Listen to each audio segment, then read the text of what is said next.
All right, we're back. Let us pray. Baba wethu osekhaya ezulwini, siyabonga namanje ntambama, siletha udumo kuwe, siletha ubukhosi, amandla nenkazimulo. Sithothelele ngamaphutha esiwenzileyo ngokukhuluma nokucabanga.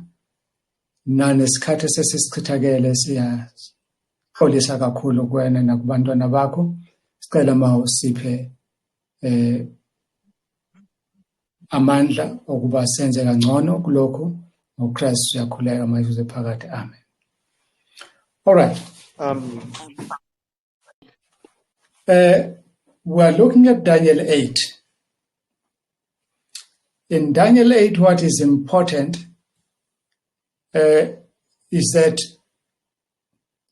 we will be faced with two things in Daniel chapter 8. The first thing that you are going to see there is that you need to discuss, to define a dream and a vision. What is the difference between a dream and a vision? Now, to be very simple, understand what in order for you to dream, you must sleep. Did you get me? Yes. Yeah. All right. In order for you to dream, you must sleep. But in order for you to have a vision, you do not need to sleep. So, in short, a vision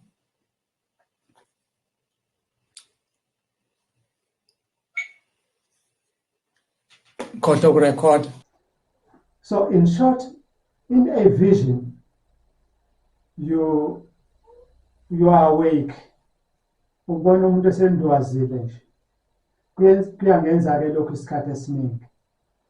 Uthi ngibheke into ethile kanti no, ngibuka ibhayisikobho idlala. La ngiparticipate khona, ngiyaparticipate, ngizibone ngiparticipate ngithi ebese kuyalahleka ngibuye ngibe normal again. That means ngisuke normal at that time. Mase ngithi ngibe normal again.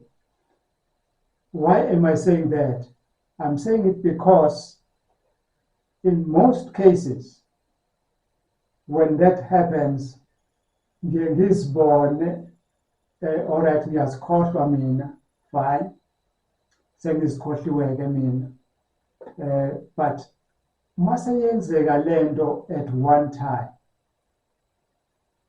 Kuze emqondweni kumele, no man, I remember this thing, and I would remember everything that as I saw it happening that time. That means oh, that was a vision. Because I was not dreaming, I saw this thing happening live, and now I'm seeing it happening. I won't talk about myself anymore. I was just trying to explain the difference between a dream and a vision. In a dream, you are sleeping. You have to see a vision whilst you are sleeping. But in a vision happens when you are awake. As in this case of Daniel chapter 8, Daniel says he was walking near a river. Near a river, that's where this sudden dream, vision, happened. Verse 1 will tell you, in the 3rd year of King Belshazzar's reign, I, Daniel, had a vision. So, you remember in Daniel chapter 2, King Nebuchadnezzar was sleeping at night and he had a dream. All right? So that was not a vision, it was a dream. And in his dream, he saw. All right? That becomes a little bit confusing for most people. But if you see something in your dream, so that means a vision is happening whilst you are sleeping. So it becomes a dream still, and you see in your dream, you see a vision of something. All right. So a dream can contain a vision, but a vision cannot contain a dream. Repeat that one.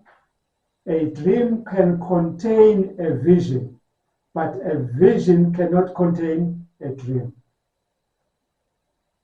Because you are awake, you are not sleeping. I've hammered that one hard. I'm sure now I've taken it home. Some people there, they go home with verse 1. They want to get interested in saying, when did this happen? Who was Belshazzar? And for how long did he reign? And all things like that. But we will not waste our energies and time with all of those nitty-gritties. They are for scholars.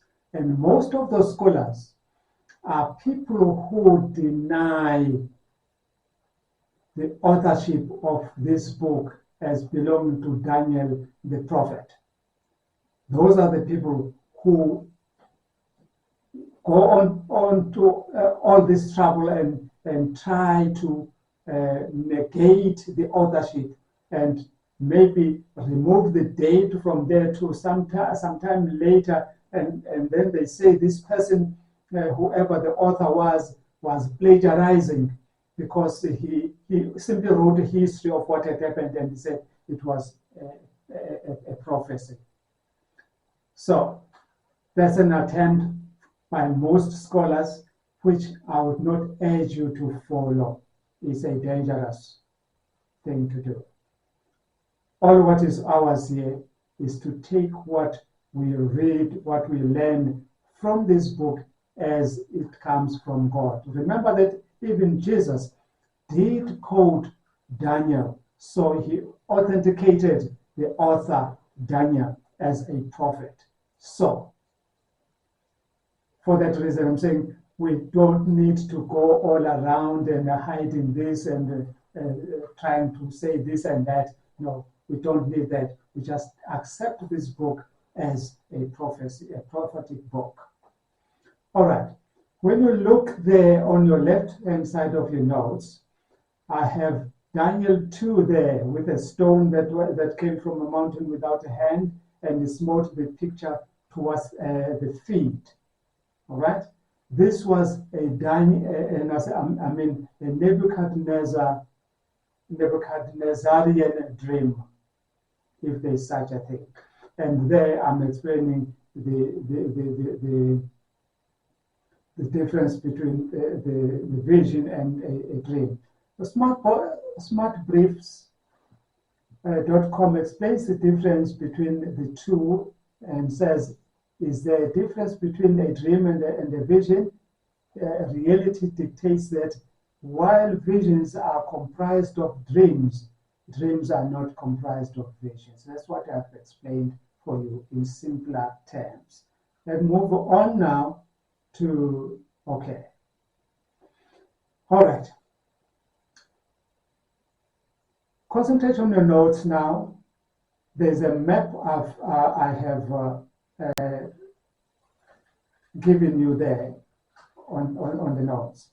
Can you see a lamb? That lamb, there is something like an exclamation mark there. I'm pointing at it right now. So this is where the prophet was. There are two rivers here that you can see. These are the rivers that the prophet is going to talk to us about. And there is something, that name Susa, I've underlined in red there. And these are the mountains, mountain ranges. These are the mountain ranges. So this Susa was at the foot of the mountain there. And the Bible says this was a citadel. What is a citadel? A citadel is a stronghold into which people could go for shelter during a battle. Inqaba ngesiZulu. Citadel, inqaba. All right? So, let's come to this Susa now. These are Zagros Mountains. These are Zagros Mountains. And there is Susa there at the foot. So, this was about 250 kilometers east of the Tigris River. If you look at the Tigris River, my northeast will be somewhere there. So, Tigris River should be this river somewhere here, Tigris River. So it was on the east of that river Tigris. So what is so strange about this is that Daniel the prophet saw this Susa as a citadel and as a city some years before, about 11 years before it became what he actually saw. Get me very well here.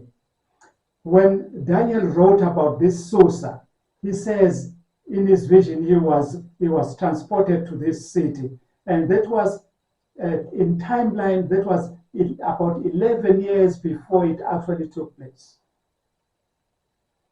I'm hoping you are getting me there. So if this would be a capital of the Achaemenid Empire some 11 years later, but he sees it before it becomes, so roughly about 12 years later. So this would be a capital of Persia, that's what I was saying. So there is a canal that is being spoken of there. It says, in my vision, I saw myself in the citadel of Susa in the province of Elam. There is Elam, I showed you there, verse 2. In the vision, I was beside the Ulai Canal. Canal, what is a canal? A canal is simply an artificial waterways. Simply an artificial waterways. Or it is an artificial version of a river. It's a man-made river. That's a canal. Those who visit these European countries, there are so many of these canals there. All right, I'm done with this part. I'm hoping that you will understand. Please take note of this one. Now, in verse 3 of the same book, Daniel chapter 8, the prophet says, I looked up. And what does it mean when he says he looked up? That means whatever he was seeing was not on the ground. It was not happening on the surface of the earth where he was walking, no, where water was flowing. No, it was not happening. It was happening somewhere in the sky. All right? So he looked up and he could see something there in his vision. Remember that he was with people who were with him there. They all ran away. They all ran away because they could feel some energies that was too strong for them to withstand. And then Daniel, that's when he had a vision. So God had to remove these people somehow so that they do not disturb him in this message he was sending to his people. All right, let me continue. I said what is important there is that you need to be too familiar with your prophetic keys. Hold them in your fingertips like I'm holding something here in my fingertips. Yeah, that's how you need to know I mean, yes, you know what I'm saying. So you need to know a prophetic key for a kingdom, for a monarch, and for, yes, roughly, that's what you would be needing. You need to understand clearly a kingdom, a monarch, or a ruler, somebody who is in charge of a kingdom. You need to be clear about those. Let me move on quickly. So, when we're dealing with the book of Revelation or even the very book of Daniel, we divided the prophetic keys into two. So we said there are variable keys and there are constant keys. And remember, that information you'll find in Revere God Ministries. That's our contribution to the scholarly world. Other scholars have not differentiated between these keys, and they are beginning to follow us now. I read something. Somebody was commenting from the Philippines. I said this one must have read my book on the book of Revelation, my comments, my notes on the book of Revelation, and it was confirmed he had done that. So what we mean by constant keys, we say the constant keys are those keys that never change. They remain as they are. And the variable keys, as the word says variable, it means they are changing. This thing today, you understand it to represent this, and tomorrow it's representing something different. Make an example. In the book of Revelation, they will speak of the stars. Chapter 2 and 3, to the angel of the church in such and such a place, write. Somebody who's holding the 7 stars in his right hand. So those are churches. And the angel there is not the angel as a spiritual something, but is to the bishop or to the elder or to the pastor of the church in such and such a place. So, but when you read about stars elsewhere outside of these chapters, they will be representing the angels as we know them. So, and other explanations. So they are not fixed. They always fluctuate between those. That's what we know. Okay. The constant keys, something like a beast, many waters, the sea, the wind, all of that. I've explained something about the variable keys, and let's go on now and get to the prophecy. What is interesting to me is to get into the prophecy. Forget about all this jargon that people always want to bring in, and they want to, no, forget about that. Get into the prophecy. That's where it is juicy. The juice you'll find in the prophecy. They are trying to dodge and run away from it. Get into the prophecy. Let's get there and find it exciting. This one is very, very exciting. But there is another one that is more exciting than this one. Yes, we'll be dealing with chapter 10, from chapter 9 and 10. Oh, forget about 12. That one is mind-blowing. Exciting stuff we're dealing with here. All right, friends, let's talk about it. The prophet noted that he says he saw a ram. We're noticing that now. A ram is something that we know. Those are domestic animals. And God is no longer using wild animals like the lions, the tigers, the bears, and the undefined beast. No, he's using domesticated animals now. something that we can talk about, we can relate to. Yes, I'll talk more about that later. Let me get into the thing now. Verse 3. Let me take it from the Bible. I have it here. Verse 3.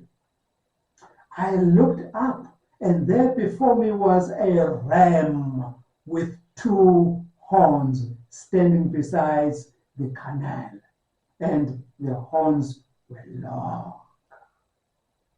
The horns were long. He's saying, hey man, this was not just an ordinary ram I saw.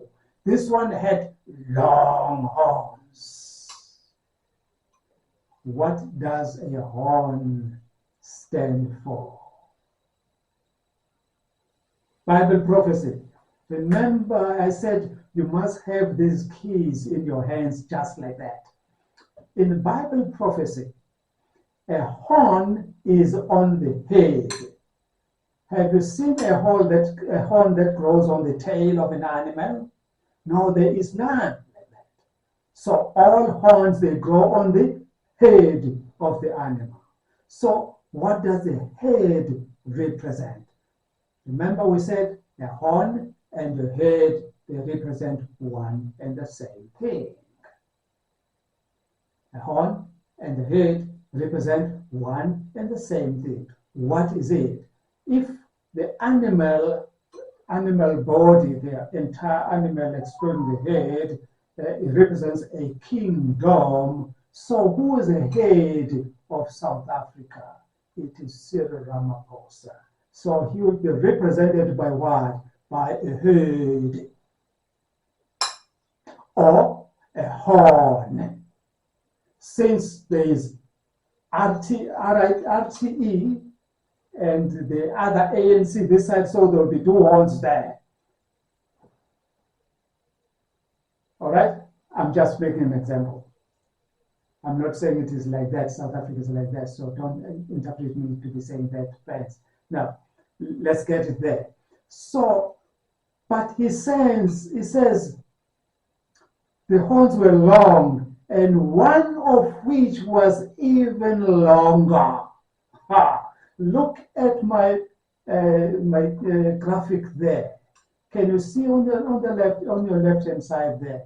Here's a ram, and that ram has two horns, and these horns you can see really they are long. But this one is even longer. But he says, note this one is very, very important.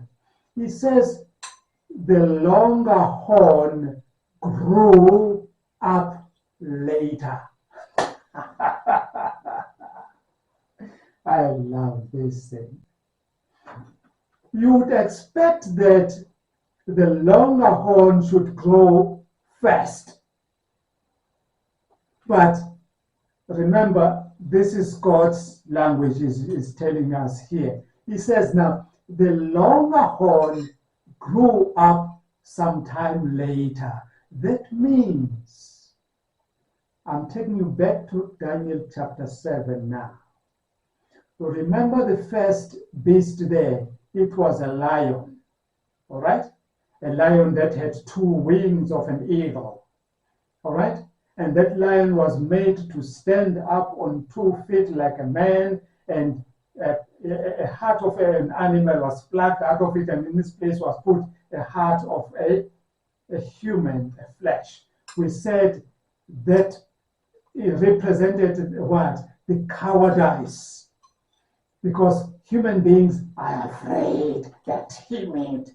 Well, I even said others, they are afraid even of a fly. They're afraid. They're afraid of a mosquito.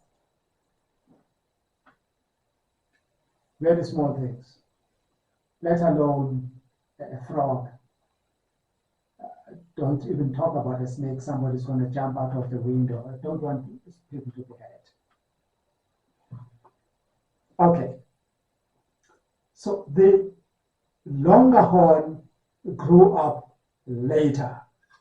All right? We noted that. Number 2, I said, remember back there, The second beast in Daniel chapter 7 was what? Was a bear. And that bear had one shoulder higher than the other one. And this beast and this ram has got one horn longer than the other one.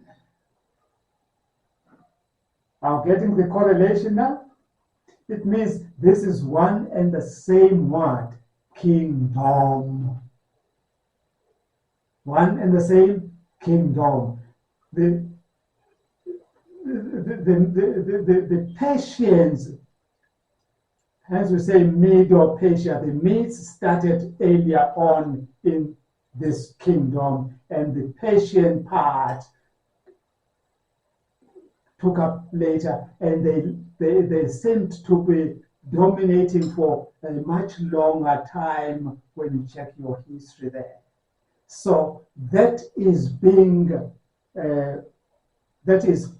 affirming what the prophet said here. All right. Remember, one other thing that is important about this. I'm just talking about it. I'm not looking at your notes. I've left them somewhere. What is important again is that this prophet, he saw this some 11, 12 years before it took place.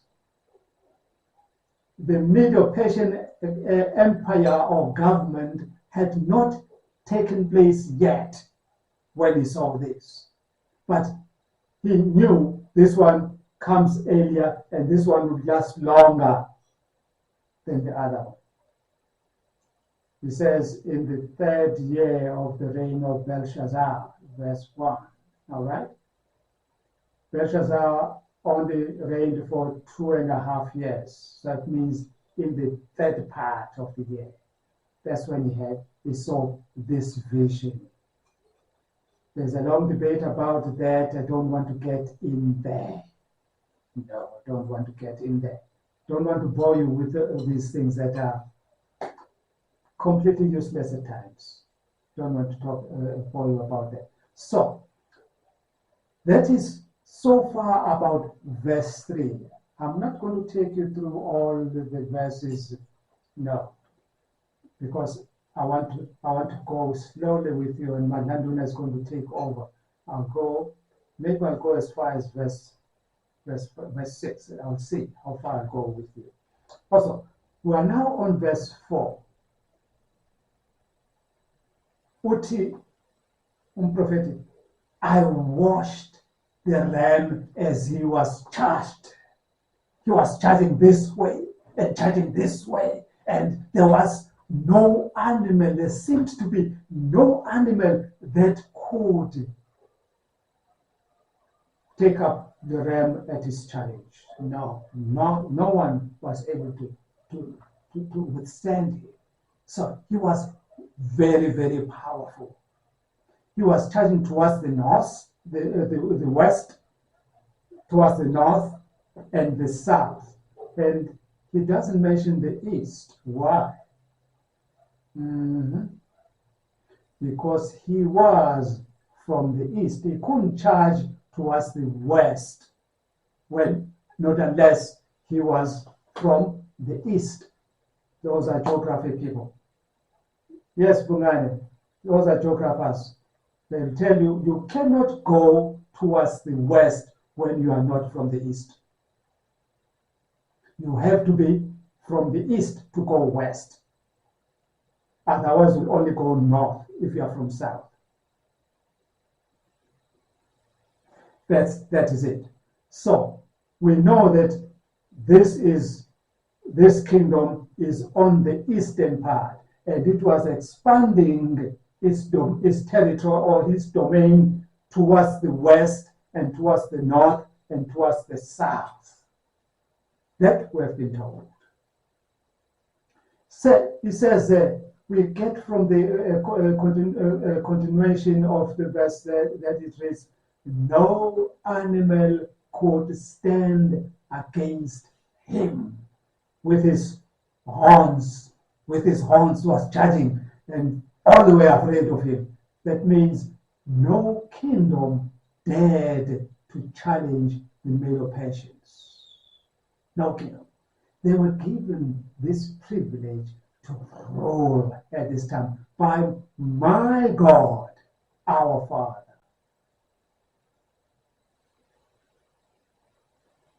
All right. Let's go on. The prophet says, he did as he pleased and became great. There is a problem with the greatness, because something is about to happen to this ram now that it is great.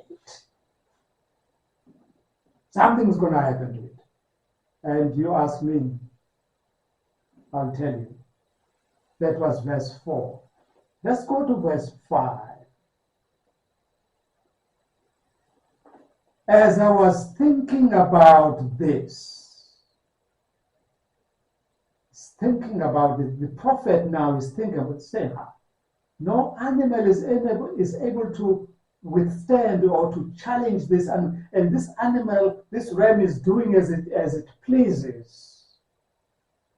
Then, as he thinks about it, what happens, Daniel? Please tell us. He says, suddenly. That means unexpectedly. Suddenly, a goat with a prominent horn between his eyes. Get this one now. There is this goat. Oh, man, let me get a pointer here. There is this goat. All right? This goat, it has that prominent horn right in between his eyes. Prominent horn. You can't miss that horn. That's why he says it is prominent. It is conspicuous. Other versions, they say it is conspicuous, it is prominent, it is very visible, it is, yeah, I've given all the adjectives that I know for now. So you cannot miss this horn. And this goat, it came charging towards the ram. Finally, when the ram had become great, it met its challenge. So there is a problem with people, us, the human beings, once we become great.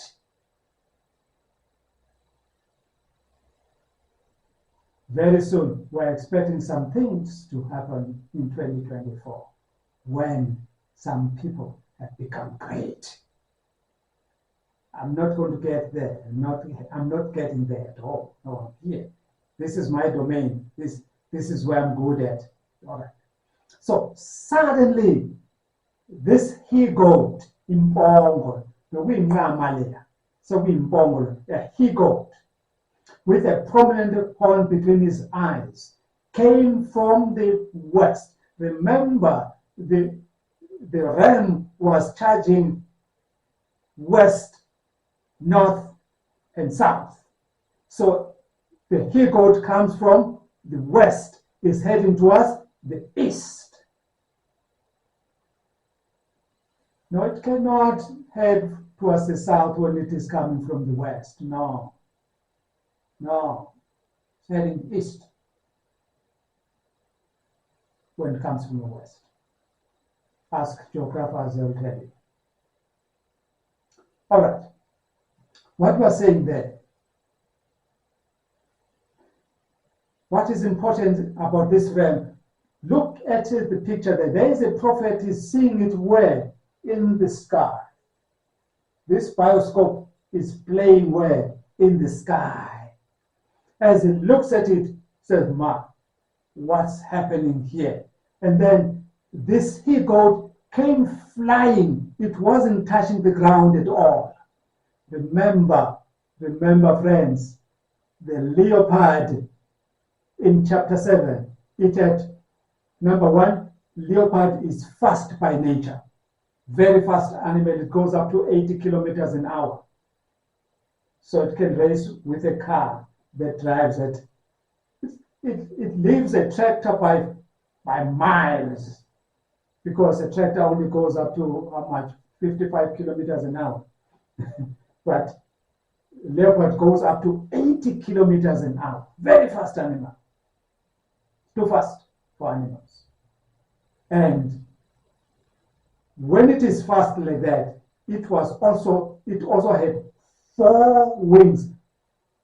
That is 2 times 2, double the speed when it is already. So this time the prophet sees this ram, this he-goat, as though it was flying with his horn. Do you think the ram has any chance of surviving this prominent horn between the 2 eyes? No chance for it, I'm afraid.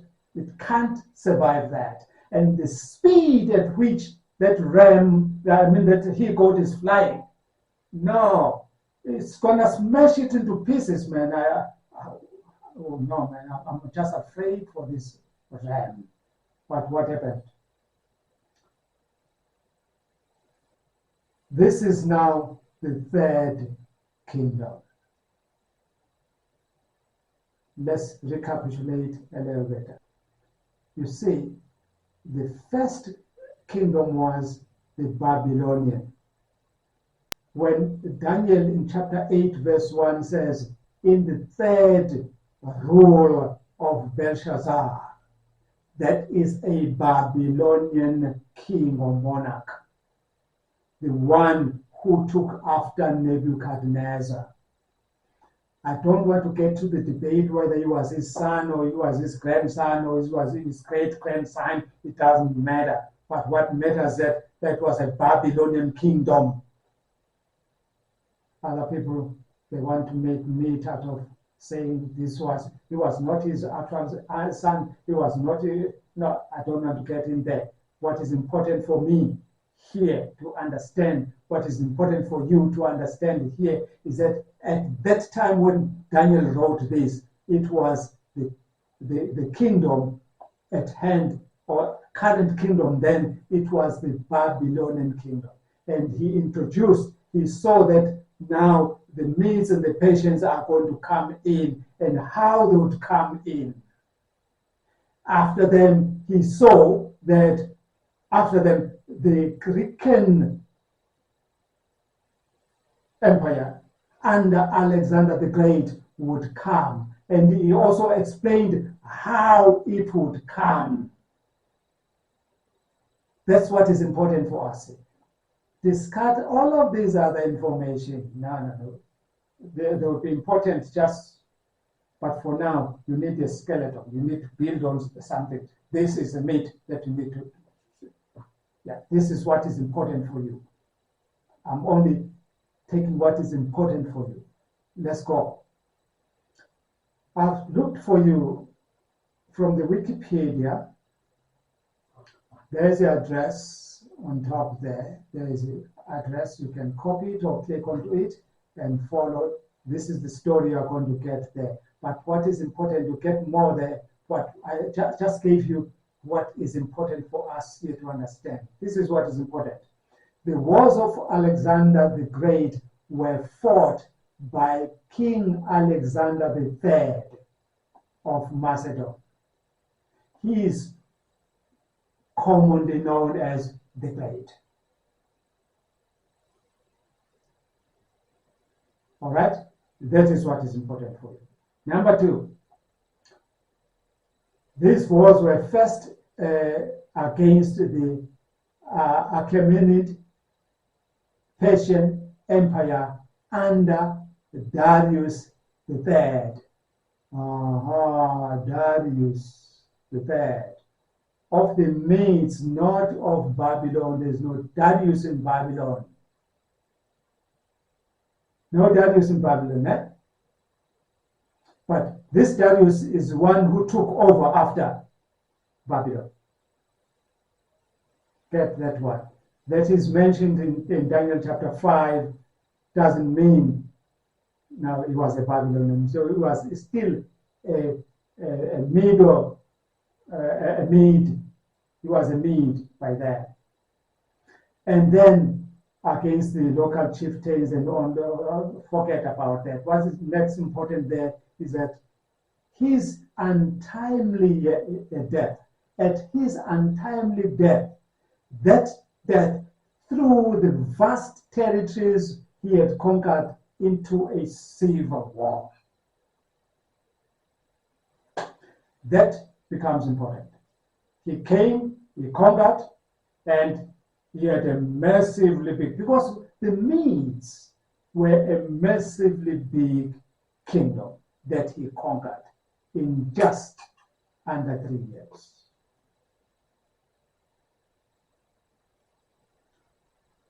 Why do we mention that? It is because, remember, there were no aeroplanes, there were no ships, there were no sophisticated war machinery they were using. So they were using horses, and so it could take that long. That's why we mention under 3 years.